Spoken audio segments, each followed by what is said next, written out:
La diplomatie entre le Burkina, le Mali, le Niger, elle est dense, elle est intense. Elle est tonus. Oui. On vit ça en direct. Non. Là-bas, la communication, on ne peut pas chômer. Parce que c'est toujours là. Les dirigeants sont dynamiques. Ils sont au taquet. Là où je vous parle actuellement, là. Il y a une rencontre historique également. Le premier ministre du Burkina Faso, n'est-ce pas, a atterri au Mali. Oh, les gars. Accueil chaleureuse. C'est à cette occasion que le premier ministre Choguel Maïga, la bibliothèque, a pris la parole. Ils ont fait un conseil, n'est-ce pas, ensemble, entre le gouvernement malien et le gouvernement burkinabé. Ces trois pays travaillent en toute intelligence. C'est à féliciter. On va écouter ici le premier ministre Choguel Maïga, la bibliothèque. Parce qu'il a été trahi par l'élite dirigeante. On a transformé le Mali en État vassal. Ouais. Et par extension, les autres pays africains. Or, nous voulons être un État partenaire. Ouais. Et j'ai dit aux Maliens de ne pas perdre espoir qu'un jour, je l'ai dit en russe, en français et en bamana, des hommes et des femmes sortiront de notre société. J'avais dit en son temps que je ne sais pas si ce sera de notre génération ou après nous, mais des hommes vont sortir des flancs du peuple malien qui lui restitueront son honneur et sa dignité. 2018. 2 ans après, Dieu nous a montré que ça va se passer pendant notre génération. Et nous avons eu des hommes, les ministres de la Défense, le président du Conseil national de transition, le directeur des services spéciaux et le ministre de la Réconciliation, dirigés par celui qu'ils ont choisi, le président de la transition. Et au nom de l'armée malienne, qui a été humiliée, vilipendée, insultée, parce qu'on les envoyait à la mort inutilement. Parce qu'un pays vaste comme le nôtre, 1 240 000 km², tout pouvoir qui ne cherche pas la suprématie dans les airs ne peut pas gagner une guerre. Ouais. Or, tout avait été fait pour que le Mali n'ait aucun vecteur aérien. Écoutez bien. Le Mali ne pouvait même pas acheter des simples visions, lunettes à vision lecture. Imaginez, des simples lunettes à vision nocturne. Notre pays ne pouvait pas les acheter. Quand on envoie 300 militaires quelque part sur le papier, peut-être qu'en partant, ils ne sont que 200. Sur les 200 arrivés, peut-être il n'y a que 100 fusils qui sont donnés. Seigneur. Sur ceux qui ont les 100 fusils, peut-être au lieu de donner 3000 balles, on donne 50. Et on les met dans des camps. Les terroristes donnent le temps d'étudier leur mode de vie, leur façon de se déplacer. Ils s'informent.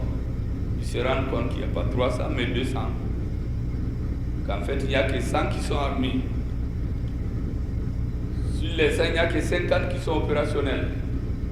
Ils s'organisent, ils viennent tomber sur eux par milliers, ils les tuent tous. On fait des fosses communes, on les enterre. Ou l'exemple que je cite au Malien Souba, qui est très symptomatique de leur mauvaise volonté, la base militaire de Ndelima, c'est vers Menaka, financée par la MINUSMA, construite par Barkhane dans le désert.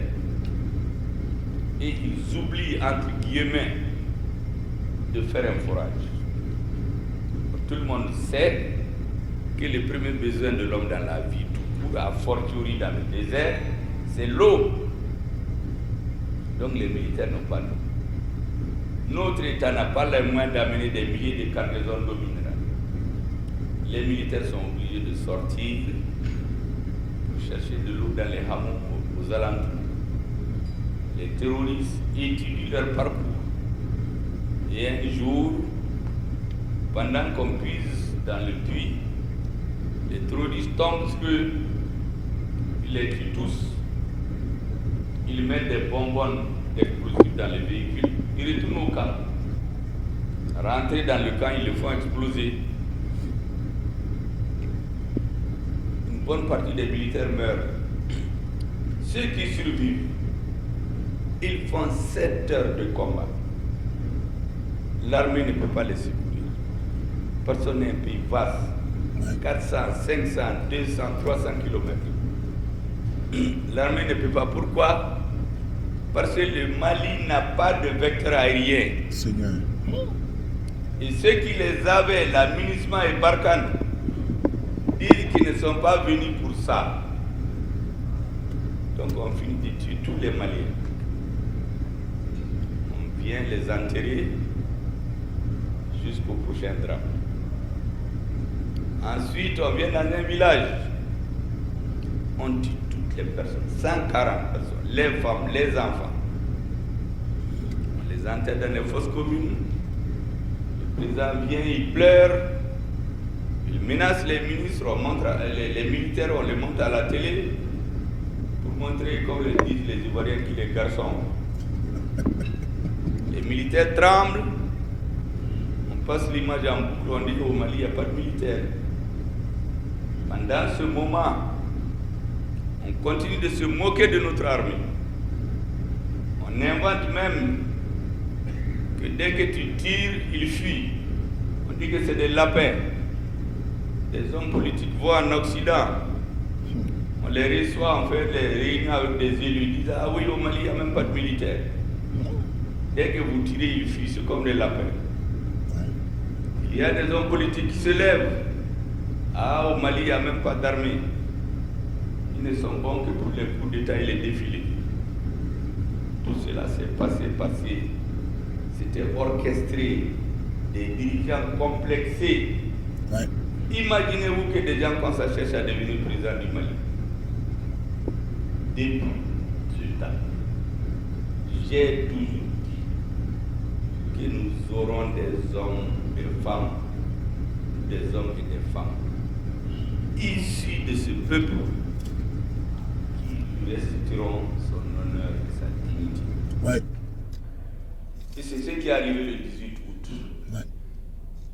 J'ai appelé ceux qui l'ont fait au nom de l'armée. Je sais que c'est toute l'armée. Parce que vous savez, les militaires, ils ne parlent pas beaucoup. Ouais. Quand il y a quelque chose, ils s'entendent d'abord. On a fait 24 heures, on s'est dit, mais qu'est-ce qui se passe? Ils étaient en train de se concerter pour que tous les corps soient là-bas, qu'il n'y ait pas de dissension. Donc c'est au nom de l'armée qu'ils ont agi. Je les ai appelés, pour ceux qui comprennent, le Manin, le Bamana, les Monébodins. Ouais. C'est-à-dire que les enfants qui sont venus enlever la douleur que notre peuple avait. Quelqu'un d'autre l'appellera, ils sont venus venger le peuple, mais c'est un peu méchant. Ils sont venus enlever la douleur. Et notre peuple s'est organisé autour d'eux. On a fait un temps d'hésitation et on a repris le bon chemin le 24 août 2021. Le 7 juin 2021, la Cour suprême, au nom du peuple malien, a investi celui qu'ils ont choisi comme leur chef. Ouais. Investi président de la transition. Et c'est le même jour que ce dernier, effectivement, a porté son choix sur notre personne. Il m'a remis le décret signé. Je suis sorti de son bureau. Et je me suis juré ce jour-là de faire tout ce qui était de mon possible,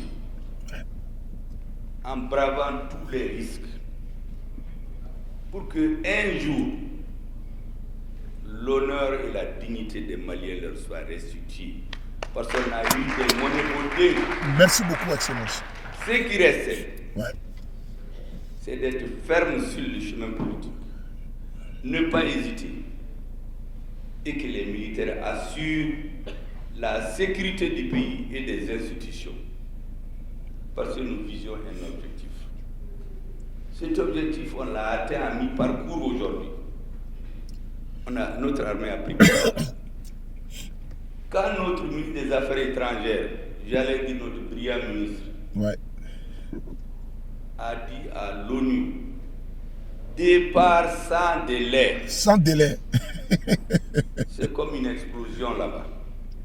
Il y a des gens qui sont tombés en syncope à Bamako. Et d'autres ont dit, ça c'est de la fanfaronnade. Ils n'oseront pas le faire. Parce qu'il y a des pays africains où on a demandé la fermeture de l'ONU, les forces internationales, depuis 2018. Mais elles sont là-bas. Donc ils ont dit, ils font de la fanfaronnade. Ils ne pourront pas. Notre président, notre ministre de la Défense, les chefs militaires, les hommes sur le terrain, accompagnés de l'explication politique, historique et dialectique qui démontrait que le retour du Mali est inéluctable, que le peuple malien est de retour. Ils ont dit qu'avec l'appui de Dieu et du peuple, l'armée va rentrer à Kidal. Inch'Allah. Et le 14 novembre 2023, notre armée est rentrée à Kidal. Ce jour-là, vous allez lire la presse française. Les téléphones de langage ont changé.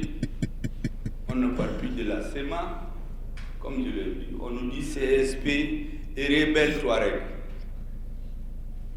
Ce que je vous dis, ce n'est pas la propagande, c'est la vérité. Allez-y regarder. On ne parle plus de SEMA. Mais avant, pourquoi ils étaient sûrs qu'on ne pourra pas le faire? Parce qu'ils avaient un verrou qui s'appelle BER, où ils ont concentré l'essentiel de leurs efforts. Ouais. Nous l'avons déverrouillé de la plus belle manière. Et BER est tombé. Ouais. Depuis que BER est tombé, c'est resté comme une arête dans leur gorge. Ouais. Et c'est pour cela que, accompagnés de certains terroristes extérieurs, ils sont allés tomber sur un bateau qui voyageait tranquillement, tuer des centaines de personnes à Tombouctou, à Bamba, à Rarouz, aller faire des explosions dans le camp de Gao. Mais ce jour-là, les Maliens ont montré deux choses importantes. Pendant qu'il y avait l'explosion dans la base militaire de Gao, l'imam Oumar Al-Mahdi de Gao, il a harangué les foules dans sa mosquée pour dire aux terroristes que 2023 n'est pas 2012. Claire. Qu'ils les trouveront les pieds fermes à Gao. Ils ne bougeront pas. Voilà. Depuis 2012, ils n'ont pas bougé. A fortiori maintenant, ils savent qu'ils sont adossés à une armée. La deuxième chose, les populations de Tombouctou, de Bamba, de Rarouz ont montré une résilience incommensurable. Ouais. Tout le monde s'est engagé à transporter les malades pour calmer les gens. Au lieu de paniquer notre population, elle a serré les rangs. Même la fête de l'indépendance que nous voulions fêter avec brio, le président de la transition a pris la décision salutaire, saluée par les Maliens, d'annuler les côtés festifs. Ouais. Et que les moyens que nous avions, on les utilise pour secourir nos frères du Nord. On a résisté à tout ça. Kidal est pris. Hier, en conseil des ministres, on a nommé un patriote, le général Aladji Gamou, pour être gouverneur de Kidal. Je lui ai envoyé un message aujourd'hui. Je l'ai dit, je souhaite le rencontrer. Je souhaite le rencontrer. Ouais. D'ailleurs, je ne le rencontrerai pas seul, avec d'autres ministres, pour lui signifier le soutien du gouvernement total. Ce n'est pas qu'on l'a nommé comme ça. Le soutien du peuple malien. Parce que désormais, dans l'histoire du Mali, je crois dans l'histoire de l'Afrique et de nos pays voisins, il y a l'avant et l'après le 14 novembre 2023. Et qu'aujourd'hui, l'espoir des Maliens repose sur lui. Que Kidal retourne définitivement dans le giron du peuple malien. Et que personne, comme l'a dit mon frère, ne rêve ramener le terrorisme à Kidal. Jamais. Nous allons les poursuivre dans les grottes, dans les forêts. Même hier, ils ont amené des gros camions avec des lance-roquettes qui sont venus de Kidal. Quand ils sont rentrés sur notre territoire, on leur a donné un petit bonjour et ils ont disparu dans la nature. Ils se sont effondrés. C'est pas qu'ils ont fui, on les a bousillés. Ouais. Et c'est ce qu'on va continuer à faire pour la paix de notre peuple. Et je suis heureux que nos frères du Burkina Faso, nos frères du Niger, ce n'est pas seulement des amis, c'est des frères. Vous savez, les amis, on les choisit, mais les frères, on ne les choisit pas. Ouais. Géographiquement, démographiquement, historiquement, nous sommes liés aujourd'hui. À vie. Et les résultats des opérations conjointes sont tels que j'espère que dans quelques temps, c'est les terroristes qui vont se chercher. Ils vont aller ailleurs. Parce que nos armées sont en train de terroriser les terroristes déjà. Claire. Donc ils vont quitter nos territoires. Mais nous allons les poursuivre. Il faut que les Africains se lèvent. Tous les peuples regardent aujourd'hui le Mali, le Burkina et le Niger. Si nous réussissons, l'Afrique va réussir. Et nous allons réussir. Inch'Allah. Parce que nous ne cherchons pas à tromper. Et dans la grande bataille d'ordre historique que nous menons, nous allons trébucher souvent, mais on ne tombera pas. Nous allons peut-être perdre des petites batailles. Mais comme je l'ai dit, la guerre, nous allons la gagner. Claire. J'ai dit récemment que le colonialisme a commencé en Afrique. Que l'Afrique est le berceau de l'humanité. L'Afrique sera le tombeau du colonialisme. Merci bien. Merci beaucoup, Monsieur le Premier ministre, Son Excellence Choguel Kokala Maïga. Le discours est clair, le discours est limpide, le discours est sans appel. Est-ce qu'on peut en rajouter? On peut pas en rajouter. Quand la bibliothèque parle, moi je me tais. Lui, avec le Premier ministre Choguel Maïga, on ne peut pas rajouter. Tu vas gâter la sauce. C'est comme il y aura trop de sel dans la sauce. Alors je vous demande ces choses, de partager la vidéo, de mettre des j'aime. On est ensemble. Le combat, il est comme ça. On doit rester toujours soudés. Tous pour un pour tous.